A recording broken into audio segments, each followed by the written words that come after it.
seguimos adelante, buscamos otro uruguayo, un gran poeta y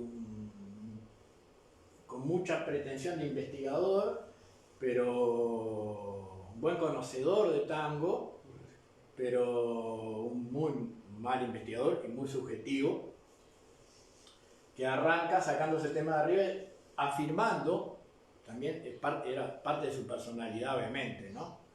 Y no es cosa de negro. Del negrismo en el tango, otra corruptela intelectualona de la misma lamentable cepa mental de los avergonzados de que el tango sea nuestra música. ¿Qué caray tendrán de negro y qué diablo tendrán que ver con el espíritu, dos formas, y las formas y la filosofía total de lo negro y de la música negra? ¿Qué tendrán que ver los fraseos de bandoneón de Leopoldo Federico, de Ciriaco Ortiz y del Tano Ruggiero? Bueno, no merece mucho análisis. Lo que sí es importante es, y esto pesó mucho, porque son nombres esto que estamos poniendo arriba de la mesa, ¿no? O sea, yo estoy opinando acá, pero Walter Veneziani, que es mi nombre, no es nada. Carlos Vega es un gran nombre. Horacio Ferrer es un nombre importante. Boris Puga, para la gente del ambiente del tango y todo, es un nombre importante. ¿Ah? ¿Qué está pasando con esta sacada del tema de arriba? También estoy ejerciendo presión sobre, o sea, si se utiliza sin aportar pruebas, sin aportar nada, cosas como que si estamos hablando de la vinculación del tango con lo africano, pues empezamos acá, la palabra tango probablemente africana, pero después lo condiciono y termino diciendo que es una prueba de ignorancia pertinaz de existencia determinada. O sea, corro el riesgo de quedar dentro de lo que Carlos Vega decía que era un ignorante pertinaz. Entonces me voy a correr un poquito para el costado. Si Horacio Ferrer dice que defender no el negrismo, porque yo no defiendo el negrismo, sé qué cosa es el negrismo, con sinceridad, pero me parece que es una muy infeliz manera de denunciar a una persona que además se ha ganado la vida con las palabras, porque estamos hablando de un poeta, pero bueno, el cual me gusta mucho como poeta, una cosa no quita la otra. Pero dice que los que hablamos, digamos, del aporte negro en el tango, somos parte de una corruptela intelectualona, de la misma lamentable cepa mental que otro. Digo, o sea, por las dudas, si estoy arrancando en esto, me voy a correr al costado porque nadie quiere ser parte de una... O sea, esto forma parte de la... y de cosas que después se repiten y parece que están consagrados, pero esto no tiene sustancia. No hay citas, no hay muestras, no hay datos, no hay aparición tal lado con tal no. O sea, no hay nada. Esto es en el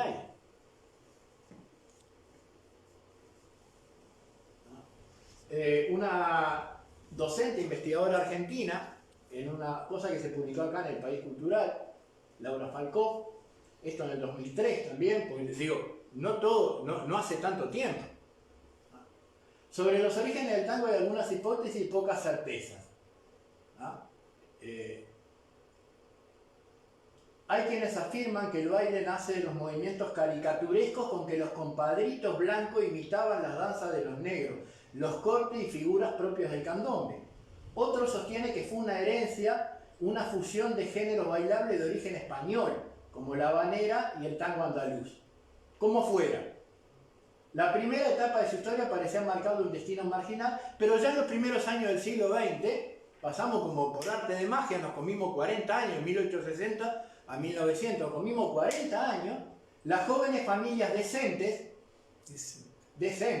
conseguían discretamente las partituras. Bueno, tenemos dos temas, una averiguar si estas eran las decentes, había otras que eran indecentes, y ¿cuáles serían las indecentes? Yo creo que los negros tenían mucho... Los negros y los sectores más humildes de la sociedad que forjaron el tango tenían muchos números en la mano como para salir favorecida con el título de familia indecente, ¿no?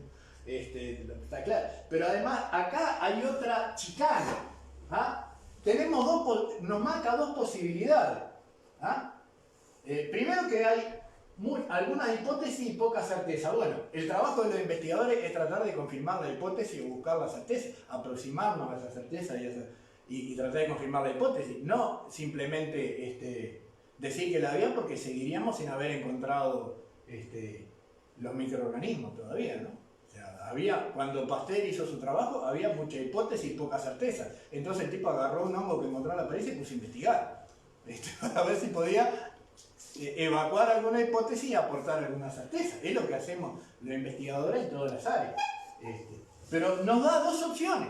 Una, los movimientos caricaturescos con que los compadritos blancos imitaban la danza de los negros. O sea, el origen del tango no se lo vemos a los negros, se lo vemos a los compadritos blancos que se burlaban de los negros. Esa es la otra posibilidad. ¿Ah? Corte y figuras propias del candombe. ¿Ah? Como si el candombe fuera muy anterior, cuando vimos ya la charla pasada, que son contemporáneos, que fueron todo lo mismo durante un tiempo, y que habría que pensar un poquito más. Otros, la segunda opción, sostienen que fue una herencia, una fusión de géneros bailables de origen español. O sea, o los compadritos blancos o los españoles. Pero acá contamos otra cosa, como la habanera y el tango andaluz. La habanera proviene de La Habana, no de España. Sí la toma España con una fuerza tremenda como rebote de América. Y a La Habana, la habanera, la llevaron los negros, bantú, y tocaban la contradanza, después tocaron la danza habanera, pero después tocaron la contradanza habanera, después la danza habanera, después quedó la habanera y la danza o danzón. Pero proviene de los negros. Y el tango andaluz proviene, entre otras cosas, también del rebote con América y también de la antigua herencia del sur de España, que estaba poblada por los moros, que fueron expulsados en el año 1500, pero dejaron una profusa herencia, entre otras cosas, toda la cultura andaluza, que está muy imbricada con toda la cultura del norte de África y la cultura que venía del Islam. Por eso es un melisma al cantar y una cantidad de cosas. O sea que lo que me está diciendo, me habla de un origen español, o sea, europeos blancos, pero lo que me decís a continuación ni vos misma podés salir del embrollo. ¿Ah? Y después, como veo que me estoy metiendo en un corral de ramas, hago un pase mágico y me voy para principios de los primeros años del siglo XX, es decir, a las partituras, a los discos, a las películas, a lo que compré. ¿Ah? La familia decente. Y la familia decente. Por fin la familia decente consiguieron la partitura y van a arreglar un poco este quilombo de negro. Quilombo es una palabra maravillosa. ¿Ah? Quilombo eran las enramadas y tiene otras acepciones en otros países, principalmente en Brasil. Quilombo eran las enramadas y los lugares que se construían los negros extramuros del Montevideo colonial, para que cuando se les hacía tarde o se quedaban afuera después del cañonazo que marcaba el toque de queda y cerraban las puertas de la ciudadela y ya no podía entrar más nadie, si habías ido a lavar o a juntar ganado o algo y no habías logrado entrar, te quedabas afuera. Entonces se habían construido se enramadas, unos lugares donde los que se quedaban afuera iban a hacer noche ahí. Y por supuesto que se divertían, que se iban a quedar toda la noche y decían, ¡ay, qué horrible que me quedé afuera! No, algunos se quedarían afuera por gusto también. Pero iban y se divertían. Tocaban música, tomaban lo que tuvieran para tomar, bailaban y se divertían. Entonces, las familias que estaban adentro de las murallas, los dueños de esos negros probablemente, empezaron a llamarle quilombos de negro y después esa palabra quilombo fue quedando acá en Uruguay como sinónimo de prostíbulo. En otros países hubo quilombos enormes y de larga duración, como la República de Palmares en el norte de la Amazonía, que duró muchísimos años y donde vivieron generaciones enteras de esclavos escapados en Brasil. Bueno, otro documento. Volvemos a Carlos Vega para ver otra chicana. El documento más antiguo que he hallado sobre el tango completo es de 1897 y consiste en una escena de la zarzuelita Justicia Criolla, obra de Ezequiel Soria. Por suerte tiene autor y todo y eso. ¿Ah? Entonces, no puedo descartar el tango, pero entonces lo voy a intentar, porque no tiene éxito esta otra chicana, que es agregarle un adjetivo. Ya tenemos un tango completo. ¿Cuál es el tango completo? ¿Ah? ¿Cuál es el tango completo? Cuando los blancos lo agarraron, cuando le pusieron el bandoneón y todo, el otro era incompleto. ¿Por qué era incompleto? Un fenómeno cultural, y Carlos Vega lo sabía, evoluciona a lo largo del tiempo. 30, 40 años, por supuesto que evoluciona, pero además, desde que él dice tango completo hasta ahora, el tango siguió evolucionando. Por ejemplo, lo de Luciano Supervielle y Bajo Fondo Club, ¿queda adentro o fuera de este tango completo? Pues ya estaba completo, no tenía cabida. O sea, 1956, Piazzolla todavía estaba tocando con Troilo. ¿Ah? O sea, todos los trabajos y las investigaciones de Piazzolla, posteriores del 59 en adelante, ¿ah? Con todo el maravilloso trabajo de Piazzolla, vino a dar, entonces ahora nos enteramos que ya estaba completo el tango. O sea, una cosa que está completa. No le cabe más nada. Si yo tengo una botella de 1 litro y la tengo completa, no le voy a poder poner más agua. O sea que todo eso rebotó y no entró. No, señor. El tango nunca va a estar... Un fenómeno cultural nunca está completo. Mientras está vivo, se está transformando. Cuando la población deja de utilizarlo, deja de servirse de él, deja de disfrutarlo, el fenómeno se empieza a osificar y lo recordamos como una mariposa pinchada en una espuma plana. Pero mientras está vivo, el candombe de hoy en día, con la proliferación de comparsas en las esquinas de los barrios de Montevideo y de ahora de todo el interior, principalmente vinculado con la sociedad blanca, porque la mayoría de los que tocan candombe no son negros ni afrodescendientes, ¿ah? Y tampoco son ricos, o sea, todo eso sigue cambiando al candombe. El candombe sigue, no está completo, está lejos de estar completo. ¿Ah? Está vivo y está creciendo. Y el tango, más bien que en el año 56 estaba creciendo, pero acá ya encontró el primer tango completo. O sea que después del 97 no, necesito un adjetivo para agregarle al tango, para diferenciar un tango de las familias decentes y un tango anterior. Otros van a usar otra cosa. Horacio Ferrer, volvemos a Horacio Ferrer, dice: desde esta remota pulsación príncipe hasta 1880 vive el tango su génesis. ¿Ah? Es un crecimiento poco menos que inaudible. A mí me hace acordar mucho esto a las ciudades olvidadas de algunos candidatos. Pues inaudible porque probablemente el sector de la sociedad al que pertenece, si hubiera estado vivo en aquel momento, tampoco lo hubiera escuchado. Pero estoy seguro que los tangos y las habaneras que se tocaban en las academias de Montevideo con instrumentos de viento y armonio a todo lo que da para que escucharan el tema fino, es más, que estaba lejos de ser inaudible, lo dicen los partes policiales de todas las quejas que hay pidiendo de los vecinos del barrio que cierren las academias en Montevideo, los peringundines en Argentina, por el bochinche infernal que hace la música. ¿Ah?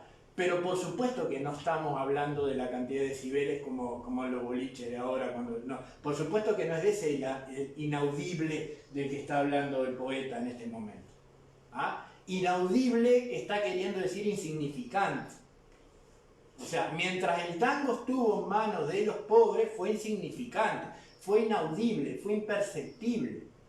¿Ah? Fue una pulsación príncipe. 40 años se manejó esa forma cultural, desde el 860 hasta 1900, exclusivamente en las zonas más pobres.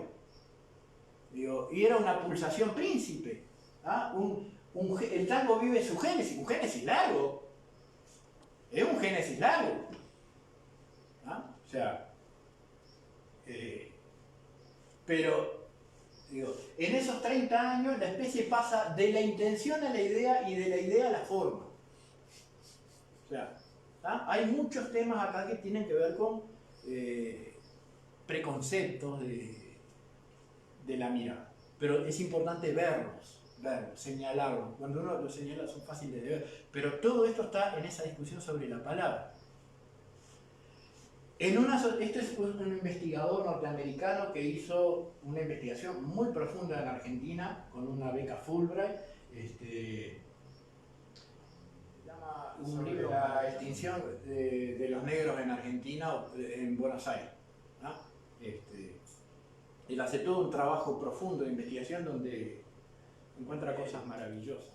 Pero él cuenta, ya en 1883 Sarmiento había predicho jubilosamente que para 1900, Sarmiento, lo tuvimos acá durante toda la Guerra Grande, fue un exiliado en Montevideo e influyó notablemente en todas las ideas del movimiento principista en Uruguay después de la salida de la Guerra Grande y también del pensamiento de Varela en alguna medida, en la buena, la parte buena de Sarmiento. Ya en 1883 Sarmiento había predicho jubilosamente que para 1900, si un argentino deseaba ver comer un negro, debería ir a Brasil. En la guerra del Paraguay se sacaron unos cuantos de arriba.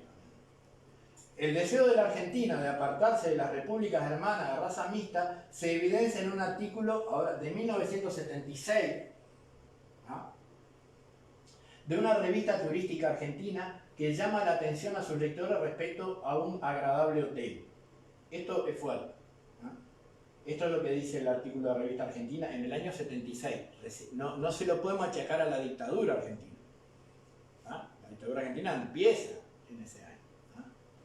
Los editores advertían a los lectores que no debían confundir la ciudad argentina de Puerto Rico con la isla caribeña de Puerto Rico. En este Puerto Rico no encontrarán negros ni mulatas guapachosas y empulpaditas bailando plenas. Se encontrarán con un pueblo netamente europeo formado por alemanes y suizos con nativos de primera generación, todos ellos rubios, de ojos celestes y con piel blanquísima. Así se promocionaban al mundo en el año 76 en Argentina. Entonces, todo esto, claro, esto para ver cómo se van formando las ideas. En Uruguay también empezamos a ver manifestaciones de racismo. Esto es una persona que yo aprecio muchísimo y siempre me gusta citar porque fue una persona extremadamente inteligente, un gran escritor y un gran activista social que se llamaba Ildefonso Pereda Valdés. Un poco olvidado, pero fue tal vez la primera persona que puso el tema de las reivindicaciones de los afromontevideanos sobre la mesa en el más alto círculo intelectual, poniendo un tema arriba de la mesa en el año, ya en el 50 y pico, este libro es 65, pero él ya en el 50 y pico había empezado desde el semanario Marcha a pinchar cuando todavía éramos la Suiza de América y acá no pasaban, éramos todos buenos y todo demás, pero no, tan buenos no somos, decía Ildefonso Pereda Valdés. O sea, tan perfecto y tan antirracista, tan no racista y tan...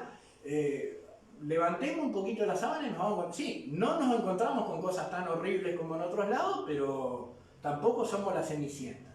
Él dice, las únicas referencias que tenemos sobre la cultura, él está hablando sobre la cultura afro-montevideana de la época colonial. Viene hablando de ahí. Entonces dice, las únicas referencias que tenemos se deben a los curiosos viajeros que al pasar por Montevideo, como D'Orbigny,